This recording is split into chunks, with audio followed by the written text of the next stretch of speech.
welcome back sa aking YouTube channel. Matagal po tayo hindi nagkita-kita. Ngayon po ay mag-unboxing po ako nung pinabili sa akin ni Gabriel na desk niya, yung table para sa pag-aaral niya.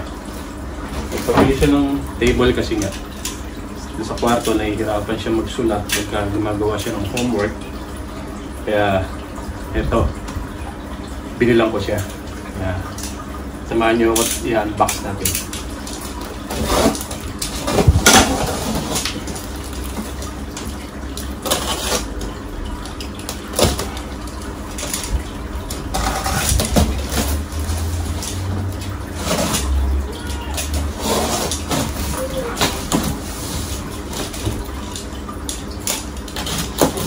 Bali ito mga barkada, yung table na to, yung pang children lang talaga siya. Hindi siya yung malaki na ginagamit sa office. Ito sakto-sakto lang para sa kanya. Para pagka nag-aaral siya, hindi siya nahihirapan. Ngayon, ayan, assemble natin. Samahan niyo ako.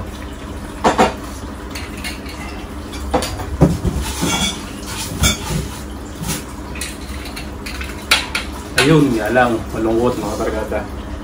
Nakita ko agad. Meron siyang tama. Ito. Sa pag-deliver to. Sa ano niya. Kasi binili ko siya by online. Kaya ayan.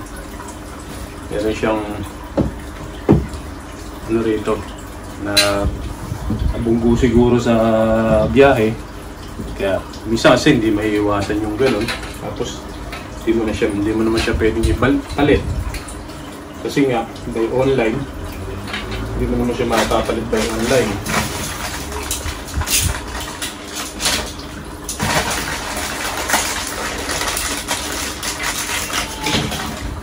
Oops. Ito yung gulong niya.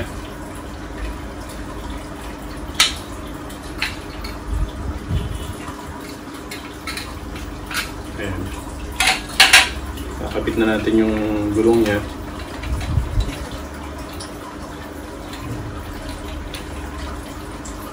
Dali ano lang naman, may instruction naman siya. Palagay ko naman madali naman siyang kapit.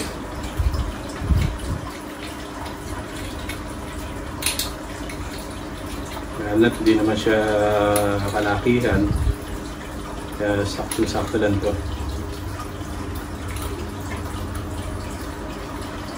Yung malaking table nga na ikakabit natin na i-assemble. Ito pa kayang maliit lang. Kaya para sa akin kayang-kaya naman to.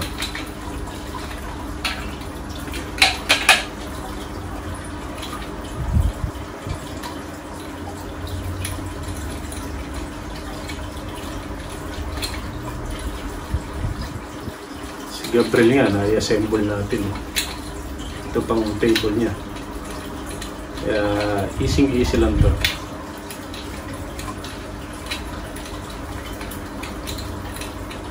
Yan. Ikabit natin yung unang gulong. Yan. Tapos dito naman yung sa kabila, yung walang lock. Bali, dalawang gulong lang yung may lock niya. Si Gabriel nandun sa loob, kaya makakapagawa ako ng maayos dito. Hindi tayo kukulitin ni Gabriel.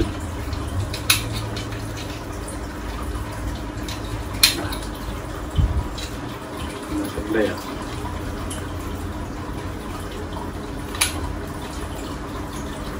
Yun.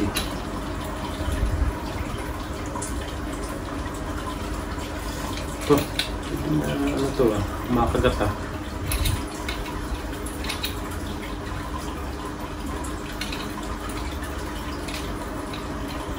Labo ng mata ah. Madilim kasi, medyo malabo mata. Diba? lumalaban na.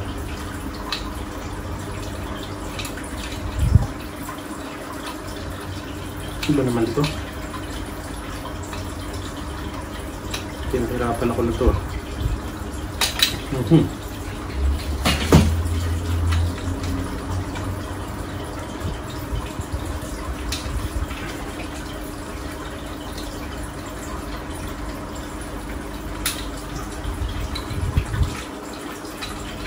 Palitan natin yung isang gulong.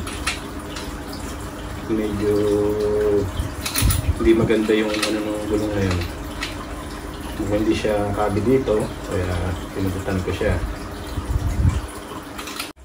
Mga barkada, almost finish na yung ating ginagawa. Yung table ni Gabriel.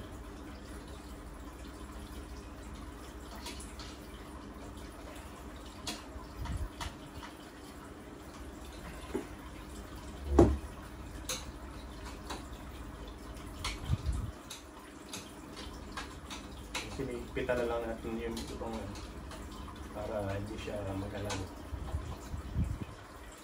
Yan.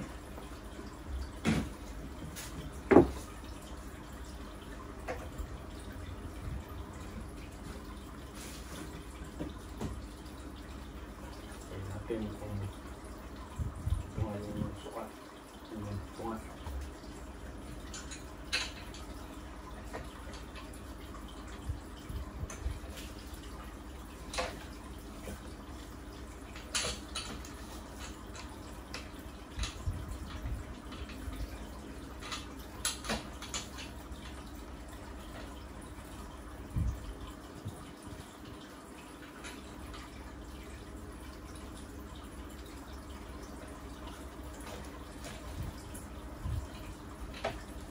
Nako. Dapat pala hindi natin muna lupitan itong mga part dito para kaya niluluwagan muna natin. Kasi hindi siya tugma.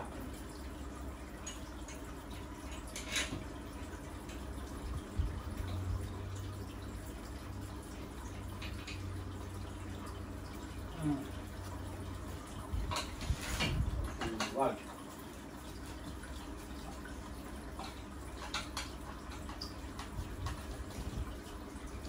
Tuon. Yan. Ito na. Kailangan ano na rin pa natin yun. Kailangan huwag mo muna siyang hihigpitan lahat. Kailangan halos magsabay-sabay yung ano niya. Yung paghigpit mo sa kanya para wala kang ano yung mamaya para kabit balik kailan mo nangyayari dyan pagka hinigpitan mo kagad ka yung nasa baba tapos yung nasa taas niya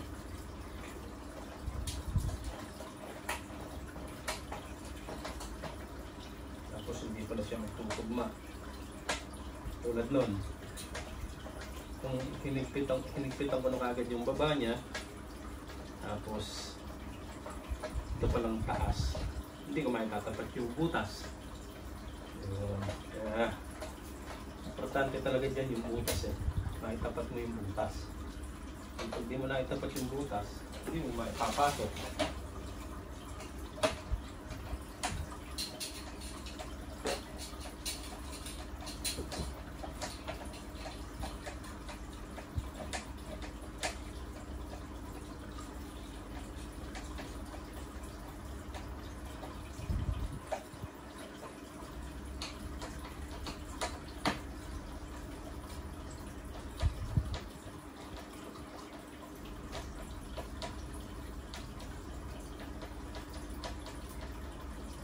Yun. Ayan. Almost finish.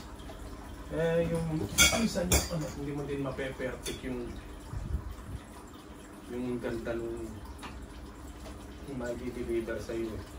May lalabas at may lalabas yung kumisan na pangit.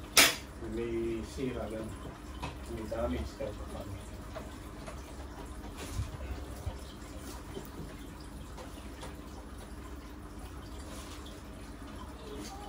Tapos Tapos ito yung pang-higpit niya.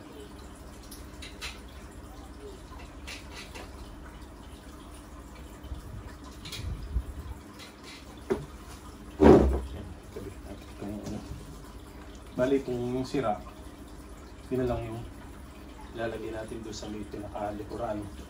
Yan, yun na lang gagawin natin. Yung sira na lang, yung may damage, yun na lang lalagay natin doon sa may gilid. Ako pala maglalagay, hindi pala kayo. Yan lang. Tingnan natin kung okay ba sa kanya.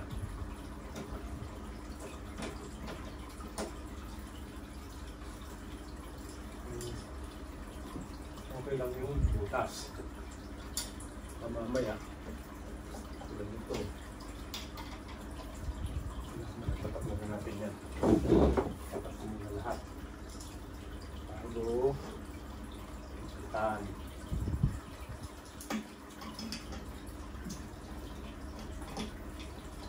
Si Gabriel excited na siyang makita ito eh. Dumating.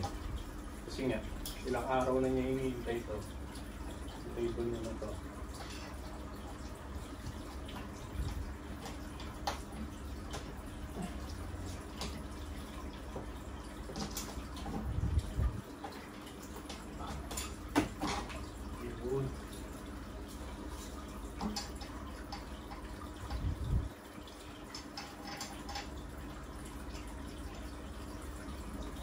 Ayan, almost finish na.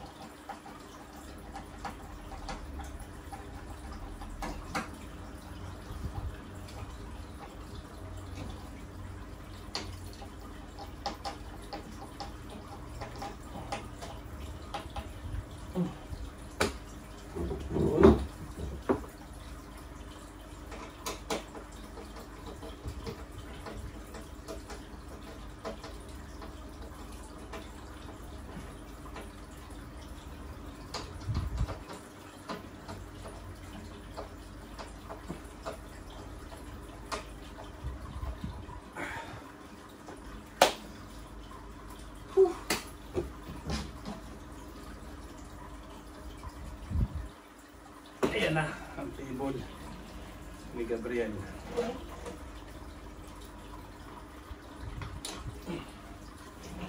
Ang table niya.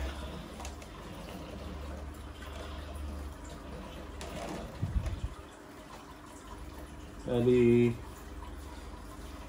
hihigpitan ko na lang yung mga ano niya. Yung mga ibang tornilyo para hindi siya gagalaw-galaw.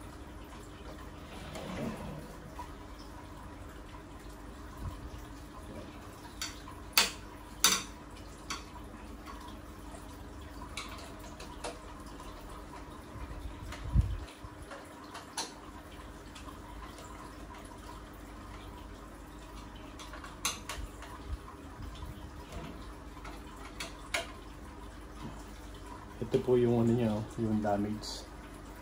Yan. Ito yung damage niya. Kaya lang, wala tayong magagawa dyan.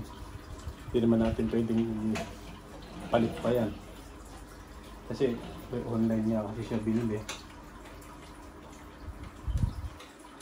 Yun yung advantage at disadvantage nung sa online ka bibili. Pag sa online ka bibili, kung ano yung dumating sa'yo, yun na yun. Ngayon naman, kasi ito, hindi naman kasi ganun kamahalan yung pagkaka-delivery ito. Kaya, medyo okay lang. Sakto lang sa budget. Budget meal ganun. Ito ba? Parang hindi pa. Pantay na.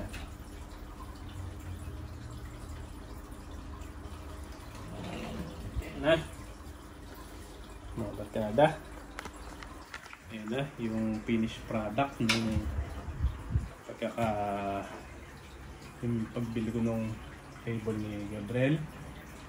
Ayan, sigurado.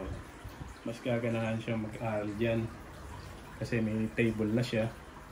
Nire-request din kasi niya yung table niya. Kaya, ayan, ganda naman yung tsura. Siya din yung pumili nung kulay nung table. Gusto daw niya ay white. Kasi ang pinili ko nung una brown. Sabi ko brown yung kukunin ko. Pero sabi niya kasi white daw ang gusto niya. Kaya ayun, siyempre kung siya ang gagamit niyan, hindi naman ako. Kaya siya yung masusunod na sa akin sa desisyon, magdidesisyon kung anong kulay yung kukuhanin namin. Kaya ayan, napagkasunduan na nga.